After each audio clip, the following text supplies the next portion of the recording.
And it really is focusing on what your key services are, your unique selling propositions, and the core values of your business. And if you can display that as soon as someone looks at your website, in an instant, that's sort of what you need to do. Welcome to the Business Behind Your Business, conversations to help your business grow and thrive. Hi, I'm Paul Sweeney, founder of Pretium Solutions, chartered accountants and certified business advisors, hosting the Business Behind Your Business.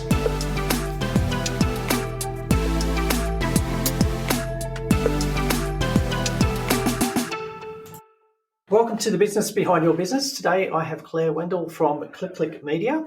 Claire, you've created your business back in 2008, so you've been in business for quite some time, offering online marketing, digital marketing experts. Can you tell us a bit more about that? Yeah, sure. Thanks, Paul.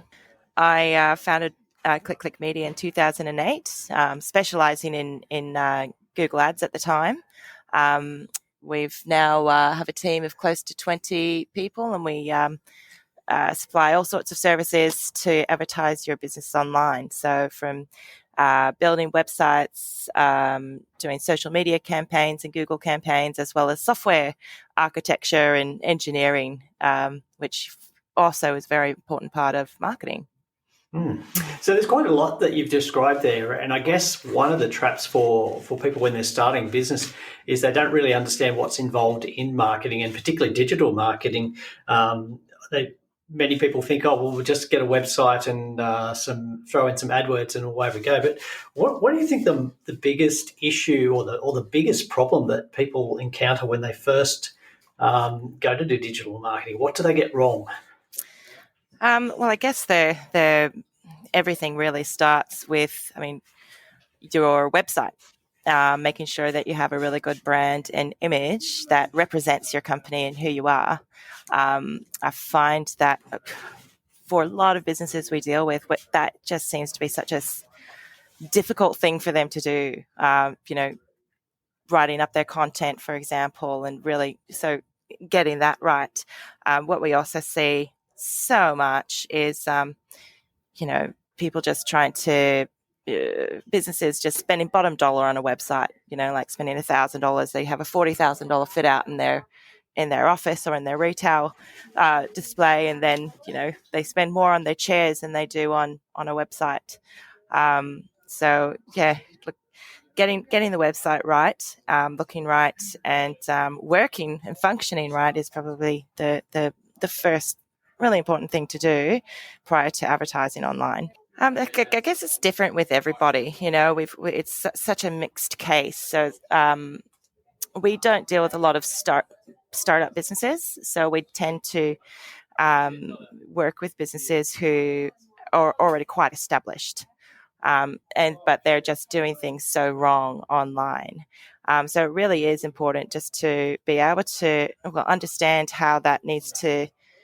Your business needs to be represented online, and it really is focusing on what your key services are, your unique selling propositions, and the core values of your business. And if you can display that as soon as someone looks at your website, in an instant, that's sort of what you need to do in an online sort of way. So I guess what you're saying is you need to have that framework there, and then if you don't have that framework, then whatever website you come up with is going to be very, I guess, disjointed and not conveying the right message. Mm-hmm. Yeah. So we deal with some businesses who don't have that framework yet. So we help them understand what that is, and then bring them to that point of that. They can actually put that on their website and how important it is to put those core values and those unique selling propositions on the website. You really want to try and, with your online marketing, showcase who you are as a business. The behavior of consumers online, your competitor is just one click away. As opposed to retail, you might be the only person, vicinity. If they want to go to somewhere else, they've got to walk. So it's very easy for people to compare you with other businesses online. So in order for you to get the right clientele online, you really want to be representing your brand on your website of exactly who you are and the type of customers you're looking to attract. So if you just want volume in your business, for example, but like we can look at different sort of areas. So you've got, for example, value. You might, let's say you're a builder, or a patio builder. There's certain patio builders that they just want to chuck something up, done, get it over and done in 3 days. Whereas other people want to actually add value to your home, and they do massive structures and this, that. So it's a very different market that we're advertising to, which will change how and what we represent on the website. So that's, let's say, people shopping on value over price. Value over quality over quantity. That's the right word, I think. Then you've got what other location. So that's also a really big part, and just some basic thing. Business marketing is depending on where you are in the world. Let's say we're in Sydney here.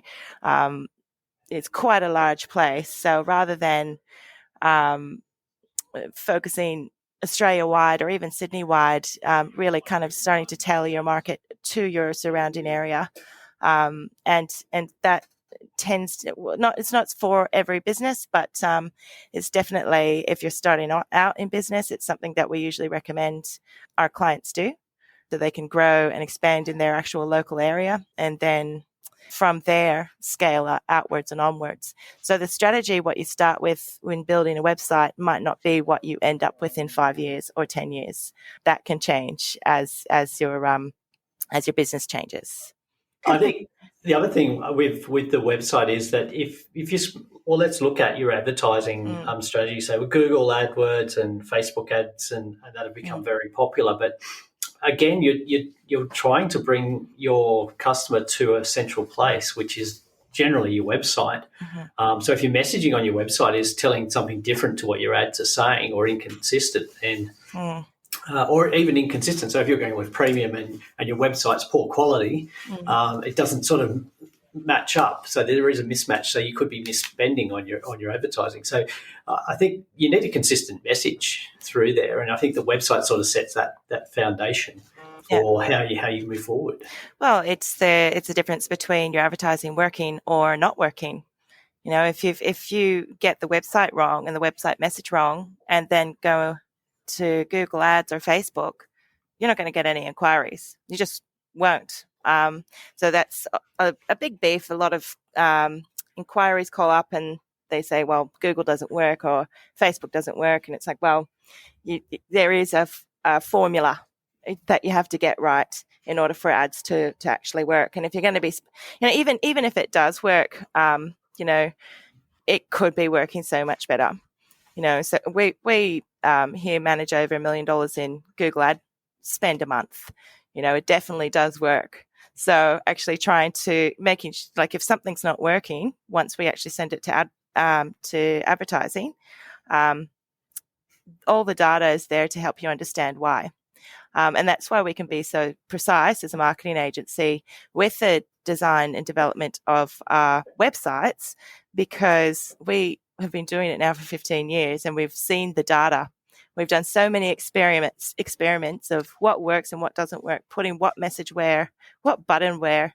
Like, there's a lot of science behind it. So that's why it's quite a difficult subject for me to try and simplify, because it's not always that simple. I think that's probably one of the traps that a lot of people, particularly those newer in business, fall into, that they see a lot of stuff online that says it is really simple. But you can spend a lot of time learning the process and making those experimental mistakes like you've described. But when you're starting business, there's two things that are at a premium to you. One is your time, and two is your money. So if you're spending on ads or on a campaign that's not getting the results because you're not putting your effort in the right area, and also if you're having to spend more time to do this, which takes you away from actually producing income in your business. So there's a lot of value in actually working with someone like yourself and a team. So you've got a team of 20 people, all with different skill sets, and one of the advantages, and look, my accounting firm has used your company, Click Media, to produce our website, and we've got an enormous benefit out of it because we've got a lot more clarity and consistency with our messaging as a result. And without that, you're just throwing money, almost like just in a scatter fashion, hoping that some of it will stick and come back to you in the form of new business. Yeah. And there is so many different thoughts and stuff out there, Paul. So many agencies that all sort of specialize in different things. And I think the one thing that I'd have to say is your digital marketing, the real strategy you want to be looking for is something that's scalable, building something that actually works, that brings in leads into your business. So if it's not doing that, then something's wrong. Yeah, your messaging's got to be consistent between your advertising and what the message is on your website. Otherwise, you are sort of spending money on advertising which isn't going to deliver the right results. Getting that message right is very important. Of who your business is and what type of customer you want to get. If you get it wrong, then you're just not going to. I mean, I think it's in anything. Even if you have a retail store, if you don't have the right look for maybe this location, then you're not going to make sales. So if you've got if you want to store in the eastern suburbs, for example, you need to actually have that right look and understand what the look needs to be and have the right message for the times. It could be eco or whatever it is. So it's the same with digital marketing, of understanding what your business message is, who you want to actually work with, as who are you trying to attract, and then how do those people that you want to attract, what are they looking for? Why do they need your business? What problems they might be having in. So if I explain your business, Paul, you've got a number of things that you're targeting as an accountant, but that accountancy is such a broad. There's so many different people that needs accountants at different times for different things. So it's really understanding, what do you want to do in accounting, or why are you doing it, and who do you want to work with? And so if we can start there, we can start to get a baseline. And then with digital advertising, you just start tweaking that over time. So those messages might change as your business evolves. But being able to just start with a baseline, understand that you can actually get the type of customers you want to work for or with. And if you're not, then something's wrong. Yeah. So you hinted, or you started talking about understanding what's going on in your business and where your customers are coming from. But there's a lot of data available in this field. So Google has a wealth of data, and also Facebook. So there's a lot of data that you can capture to tell you about what's happening once somebody clicks on an ad, and where they're going to on your webpage, and what they're actually interested in, and how many people that actually click through make contact with you. So there's a lot of data there, and knowing what that data actually means, it's like speaking another language. I'm good with numbers, but a lot of what comes through there I don't understand, and that's why I rely on your team, especially to explain what's going on and what it means we should be doing as our next step in refining our strategy. Yeah. So the more data you collect, the better decisions you can make. So once you get started with your digital marketing, it really isn't just guesswork. We're not like, we might try the color red. If you really want to know whether or not it should be red, you can find out. And the longer you run things for, like probably one of the main pieces of data we work with is, well, not the main pieces, but we optimize towards your CPA, or cost per acquisition. So how much advertising dollars are you spending to get one inquiry or acquisition or sale, and is that profitable? So once you and that looks different for every business, obviously, with different prices, pricing structures, or even just different length of the sales process. So from the time they inquire to the time they end up joining up, and then also how long that customer might be for, so the customer lifetime value. So all of those numbers come together to make a simple CPA. How much are we willing to spend in order to get a lead?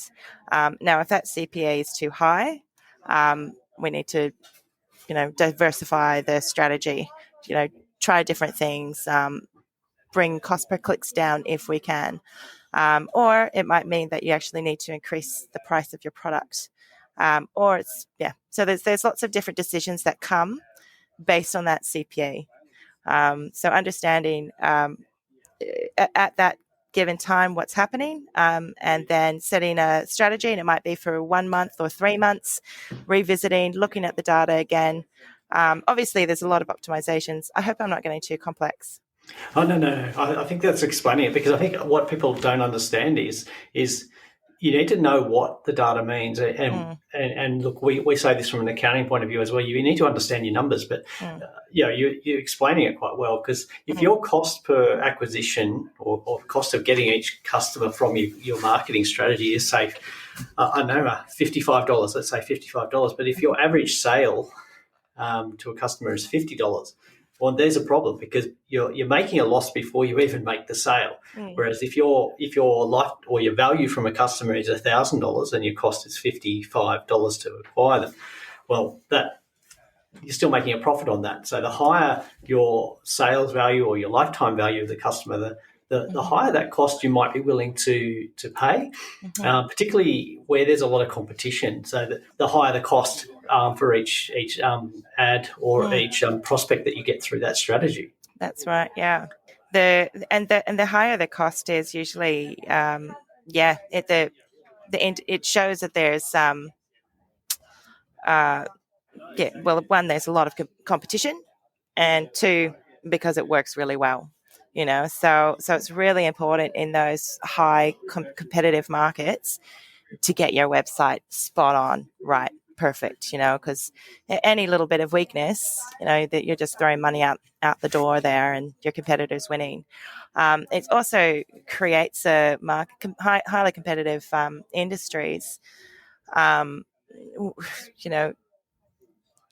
competing against each other, so they constantly have to be ahead of the pack almost, and ahead of that thinking. And I guess that's why working with an agency is with those sort of markets is really important. If you are looking at growing your business, and that's what you're seeking, because with some of our highly competitive industries, we're doing new websites or new landing pages or new strategies every single month. So it is like, righto, look, we found something super cool, let's go and put it through here. And and then all of a sudden, 3 weeks later, the rest of the market's copying and following. So, yeah, it can be tricky. But I think as you're starting your business, you need to, I think, start with something manageable but effective. So, what would be, say, a base like website strategy that you'd recommend to somebody with a smaller budget, maybe starting business and trying to test whether things are working? Yeah, look, I think education is super important with businesses that are starting their new businesses and startups, which is why, like, up until now, I won't get into that, but let me just get to the point. I might just give some just things that I would tell my friend, right?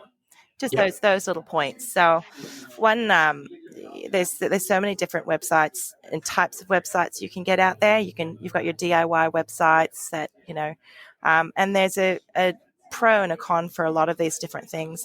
But unfortunately, there's also a lot of agencies who, while you might be, let's say you might be spending 10 grand on a website, for example, they're actually giving you like a $500 website. Whereas, so really understanding what you're actually buying in a website is important. What platform you're going to use. So we here use WordPress, and we do custom WordPress websites. They give you a content management system. There's no ongoing costs with that either, because it's apart from your hosting. which is not WordPress. And it's probably just, I mean, majority of the internet, it has WordPress websites. And it's not expensive either. And it's worthwhile, I suppose, getting it done properly. So effectively, we're looking at, you can get the DIY products, which are, they are at a much lower end of the price spectrum. Yeah. But it's like anything. You do get what you pay for, and you don't get the expertise, you don't get the guidance, you don't get the support. Yeah. And the feedback, really, because if you're doing it yourself, you're your own creator, judge. That's it. It's like if you're serious about, if you want to advertise your business website, I wouldn't be using one of the DIY website builders. It's just, you'll be throwing money outside the door. There's so many things like page speed, just everything about them. But what they can actually be really useful for, especially with businesses in the early startup phases, is to actually start to compile your thoughts and create your content. So that is such a hard part for most businesses when they're starting up, is all of a sudden you've got to write a page of content about who you are. And that can take businesses months and years, So those DIY build your own websites can be just really good to help you start thinking about your business and what you do want to present to the public and what you do want to write. And so once you have like that, you can then go bring it to a marketing agency, and then they can easily understand who you are, and then rebuild something for you in a proper format anyway, for advertising, ready for advertising. Yeah, so I think something simple would be a good starting point, because I think at that early stage when you're starting your business, you don't know exactly which direction you're going into. You've got an idea, you've got a plan, but a lot can change from that startup to down the track. So maybe that is a good strategy. Is use one of those startup ones as a framework, and then get some feedback on that. What are people that are going to your website actually looking for? And you don't have to make it overly complicated. I think at that stage, No. there's a lot going on. Yeah. Oh, there's so much. And your very first website, and I know this from experience, for myself as well as all of our customers, it is the hardest thing you can do. The very first website you do. From there, it gets a little bit easier. But having to write about yourself. How do you write? Do you write it the first person or third person? There's so many questions, and there really isn't any right or wrong answer. So starting the process is however you can do it. The very easiest, if you prefer just to pay someone to do it, there's many people out there can do that. Or it's probably a good idea you actually write your content when you first start your business. Yeah, and look, I think the other thing to remember is that it's not a set and forget strategy. It's an evolving landscape, and your business is evolving. So what you've got in place today will probably be completely different in 1 year or 3 years, or particularly 10 years. So strategies change, and the marketing rules, or the landscape has changed considerably over time. So it's not a case of having to get it 100% perfect right from the beginning. Absolutely, yeah, absolutely. I think, that's you said 4 different things that I can talk about. But yeah, definitely it isn't set and forget. Some businesses are lucky enough just to build one website that's, now we call them dinosaurs. They're 40 years old and they still just work. But that's very rare. So, your business changes as well. So you might have started, selling one thing, and you've completely shifted and done 360. So a lot of things change over time. So the simpler, getting something up ready to sell is really just focusing on that, core. Core service? Who am I selling to? What do they need and what are they looking for? Great. Well, thanks, Claire. I think you've given us some good frameworks to work with, and I think you sort of dispelled that myth that you've got to get everything 100% correct to start with. That it is an evolving landscape, and you do get more value out of it by reviewing what's happening and making changes accordingly. So thank you for going through that with us today. So, Claire, look, if we talked about engaging a marketing agency to do this process or help with that process, particularly a website, but you also do the digital marketing campaigns as well. So how do people get in contact with you? With me, look, if anyone wants to have a chat, we're based in Bella Vista. The company name's Click Media, click.media, and jump on our website and give us a call. Fantastic. And we'll put a link to the website and a bit more background on Click Media in the show notes for you to look at and follow through and have a look at some of the great work that they've done. Wonderful. Thanks, Claire. Thanks, Paul. Thanks for listening. Do you have a question you'd like our team of experts to answer? If you do, send your question to podcast@thebusinessbehindyourbusiness.com. To hear more from The Business Behind Your Business, don't forget to subscribe using your favourite podcast player. Or you can visit the businessbehindyourbusiness.com website.